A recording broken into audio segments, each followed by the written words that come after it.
Oi, gente! Hoje eu tô aqui para conversar um pouquinho com vocês sobre pedofilia e abuso sexual infantil. Será que isso é sinônimo? Será que não é? Eu acho que essa confusão toda começou quando surgiu a tal da lei da pedofilia, né? E a imprensa batizou com esse nome, lei da pedofilia. E aí as pessoas começaram a entender abuso sexual infantil como sinônimo de pedofilia. Na verdade, pedofilia é um termo que já existe há muito tempo, desde lá do século XVIII, né, ou antes disso, sei lá, é um termo que significa, é um termo médico, psicológico, que tem a ver com transtorno na área da sexualidade. São pessoas que têm dificuldade de sentir desejo, tesão e de atuar esse desejo, ter uma relação sexual madura, estável, com uma pessoa da mesma idade.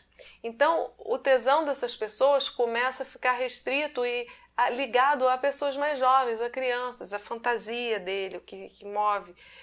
E isso é um transtorno porque eles sofrem muito com isso, se envergonham porque é muito mal visto isso em sociedade e tem muita dificuldade de pedir ajuda, de admitir aquilo, é uma coisa muito sofrida.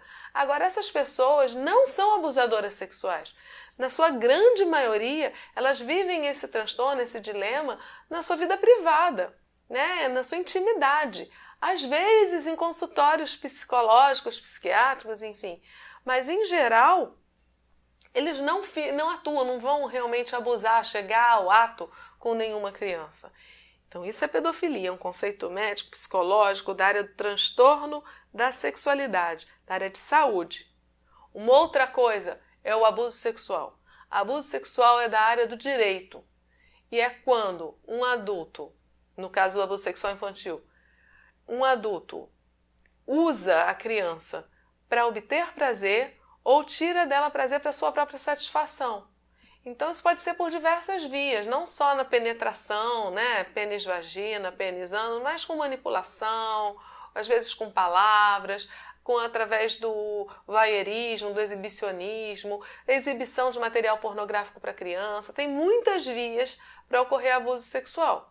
Isso é crime. Quando você, principalmente, né, sempre que você pratica com alguém que não deseja e com crianças, com adolescentes que não, mesmo que elas aparentemente concordem com aquilo, mas que não têm ainda consciência para decidir, não entendem exatamente o que aquilo significa. Muitas vezes a criança se envolve voluntariamente numa situação assim, mas está achando que é uma brincadeirinha, que é um carinho diferente, não consegue conceituar aquilo como um ato sexual.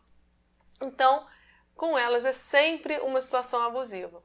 Agora observem, eu falei que os pedófilos não atuam. Então, por isso que quando se escuta por aí que pedofilia não é crime, é doença, é verdade. A pedofilia é uma doença que não necessariamente leva ao crime.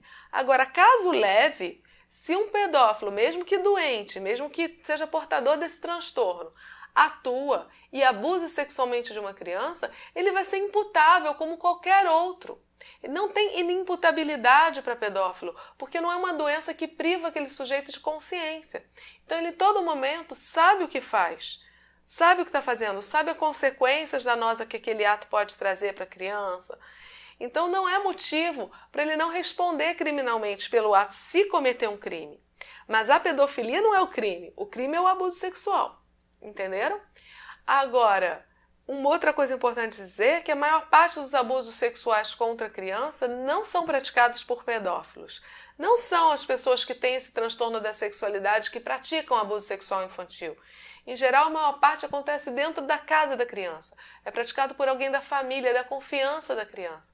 É o abuso sexual infantil intrafamiliar. Esse é o mais grave problema. Não são pessoas que têm transtorno da sexualidade, não são pessoas que não têm uma vida sexual normal com alguém da sua idade. Não é esse o caso. Então, pedofilia não é abuso sexual. É triste que o direito, né, com a lei da pedofilia, acabou usando esse mesmo termo, que propicia essa confusão. A imprensa, enfim. Mas quando se diz pedofilia, doença não é crime, eu não estou dizendo que alguém que sofra de transtorno não vai responder criminalmente se cometer. Estou dizendo que o simples fato dele ser um pedófilo, um portador desse transtorno, não torna ele um criminoso, torna ele um doente. Crime ele vai cometer se for praticar um abuso contra uma criança. E aí, sendo pedófilo ou não, ele vai responder com os rigores da lei como qualquer outro, porque não é uma doença que priva de consciência. Entendido? Então, até a próxima. Tchau.